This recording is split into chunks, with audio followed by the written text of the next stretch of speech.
그런 것이죠. 그 다음 절 한번 볼까요?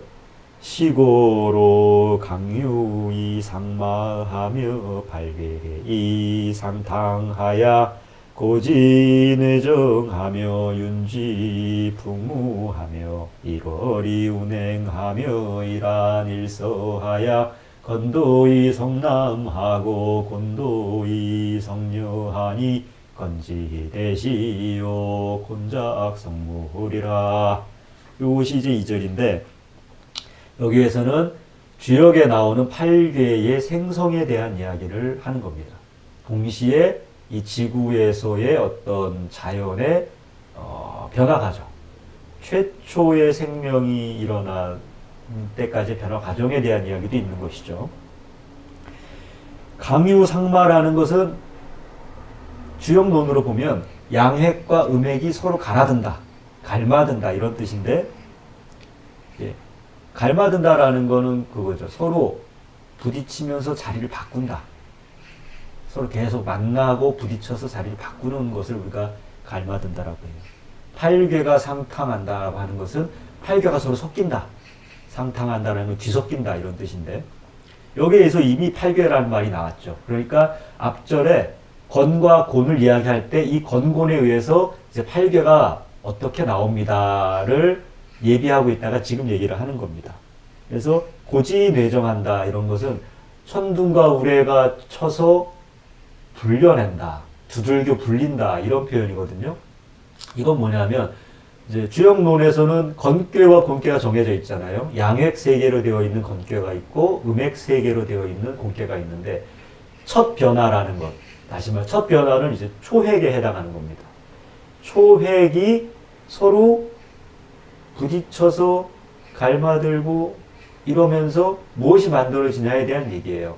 그래서 건내 첫 획이 곤과 부딪혀서 곤으로 들어가 버리는, 곤 속에 건이 들어가 버리면 진꾀가 되는데, 초핵이 양핵인 진꾀가 되는데, 이것을 가리켜서 이제 고지 뇌정한다 이런 표현이 들어갑니다.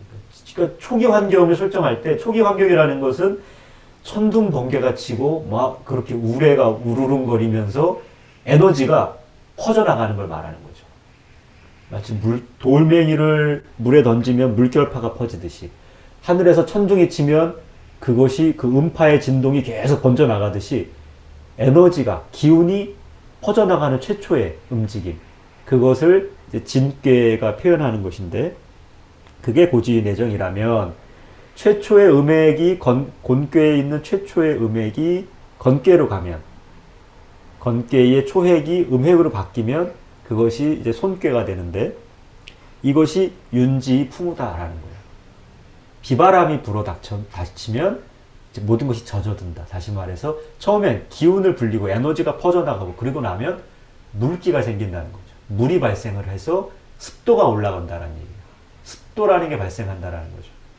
이 두 가지가 처음에 기운이 번지는 현상, 뭐 천둥과 우레가 쳐서 전기적인 어떤 에너지가 발생을 하는 것, 이걸 통해서 각가지 무기물이 화합이 되잖아요. 그러니까 최초의 합성이라는 것이 그런 전기적 작용 혹은 에너지의 최초의 작용인데, 이것과 그 뒤에 뒤이어서 비바람이 불어서 물이 발생을 하는 것, 그래서 그것들이 각종 물질들을 적셔내는 것, 이 두 가지가 생명의 초기 조건이에요. 동시에 팔괘에서는 진꾀와 손꾀가 발생한다라는 것이죠. 두 번째로 가면 1월이 운행하여 일한 일서다. 여기에 이제 두 번째 꾀가 다 들어있어요. 1월이라는 것은 립꾀와 감꾀를 말하는 거거든요. 그래서 곤꾀, 그 두 번째 단계에 해당하는 중획이, 건꾀의 중획이 곤꾀로 가면 감꾀가 됩니다. 이 감꾀를 우리가 월이라고 하죠. 감이 월이에요. 감꾀는 달에 해당하는 것이고, 또 이제 변화의 두 번째 단계에 해당하는 곤의 중획이 건꾀로 들어가면 리꾀가 되죠. 리위 일이라. 그래서 이건 해가 되는 겁니다. 해와 달이 발생한다라는 건 뭐냐면 낮밤이 생겼다라는 거잖아요. 낮과 밤이라는 게 제일 중요한 게 뭐냐면 온도 조절이에요. 온도가 오르고 내리고, 너무 지나치게 오르지 않게 밤이 되면 내려주고, 또 너무 추워지지 않게 낮이 되면 올려주고, 그 역할을 대행하는 상징이 해와 달인데 1월인데 그것이 감깨와 릿깨의 성격이죠.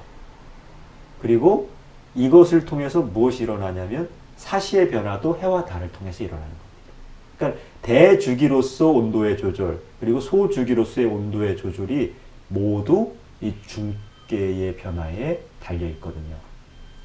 그래서 이것이 8궤 중에서 릿궤와 감궤를 만들어내는 거예요. 건궤와 공궤가 만들어내는 거예요. 그리고 나면 바로 건도성남, 곤도성녀라고 하는데 사실 진궤나 감궤나 간궤 또 손궤, 릿궤, 택궤가 모두 삼난 삼력궤라고 해서 남여로 상징이 되는 거예요. 그러니까 여기서 말하는 남과 여라는 건 그냥 음양의 생명의 상징이에요. 양의 생명의 상징을 남이라고 하고 음의 생명의 상징을 여라고 합니다. 그래서 삼남 삼녀라고 해서 장남, 중남, 소남, 장녀, 중녀, 소녀 이렇게 이 6가지 획을 6가지 궤를 다 부르는데도 굳이 여기서는 건도 성남, 곤도 성녀라고 한 것을 꼭 집어서 간궤와 택궤에만 적용을 한 거예요. 왜 그러냐면 여기서는 이게 우주론이기 때문에 처음에 천둥번개가 치고 비바람이 불고 그 다음에 낮밤이 생겨서 자연의 질서가 잡힐 때 이것은 생명의 생장을 얘기하는 겁니다. 생명이 처음 나을 수 있는 조건, 기본 조건으로서 1단계의 변화인 진궤와 손궤 그 다음에 생명이 자라날 수 있는, 퍼져나갈 수 있는 조건으로서 온도의 조절. 그것이 이제 변화의 2단계에 해당하는 중궤에 해당하는, 중효액에 해당하는 감궤와 릿궤잖아요. 그런데 마침내 그래서 제대로 무언가 갖추어진 생명체의 모습이 드러나는 것. 그것을 가리켜서 성남성녀라고 한 거예요. 그러니까 음양의 기운이 아주 맞춤하게 온전한 하나의 생명체를 지구상에 낼 수 있는 조건까지 오는 것. 이게 생장성 변화의 3단계입니다. 그래서 마지막 성의 단계, 이룬의 단계에 가면 간궤와 택궤가 드러나는 거예요. 그러니까 변화의 마지막 완성의 단계라는 거죠. 나중에 보시면 알겠지만 그래서 간궤의 성원 호간이다라는 이제 표현이 있어요.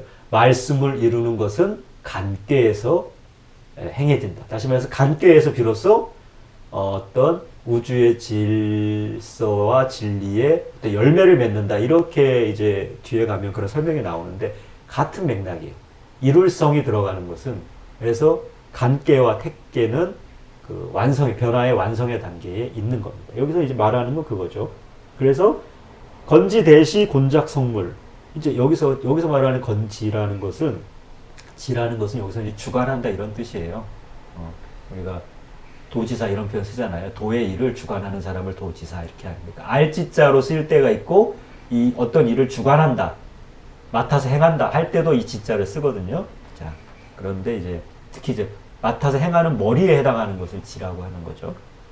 그리고 그런데 여기서 그 대시라는 것은 애초에 그러니까 생명의 출발 혹은 자연의 질서의 출발점을 알아서 주관한다라는 거예요. 아까 말씀드린 것처럼 초목이 싹을 틔울 때를 어떻게 알고 그 싹을 틔우느냐 이것을 주관하는 게 건이다라는 거죠. 그래서 건이 그 시작부터 탁 주관을 했기 때문에 3단계의 변화의 때와 그것이 생장성이라는 방향을 알려준다는 거예요. 8개를 보시면 생장성은 방향을 갖고 있잖아요. 아래에서 위로 올라갑니다. 초획, 중획, 상획. 이 방향을 알리는 것, 방향을 주관하는 것, 그리고 언제 바뀌어야 되는지를 알려주는 것. 이게 건의하는 일이라는 거예요. 곤작성물이라는 건 뭐냐? 그렇게 건의, 지금은 뭐 할 때입니다. 어디로 가야 합니다. 라는 걸 알려주면 곤은 그걸 받아서 그 신호를 받아서 형태를 이루어준다라는 거죠. 그래서 곤의 형태가 있기 때문에 곤이 바탕으로 쓰고 형태를 이루어지기 때문에 8개의 모양이 다 생길 수 있는 겁니다. 그렇지 않으면 8개의 모양을 만들 수가 없는 거예요.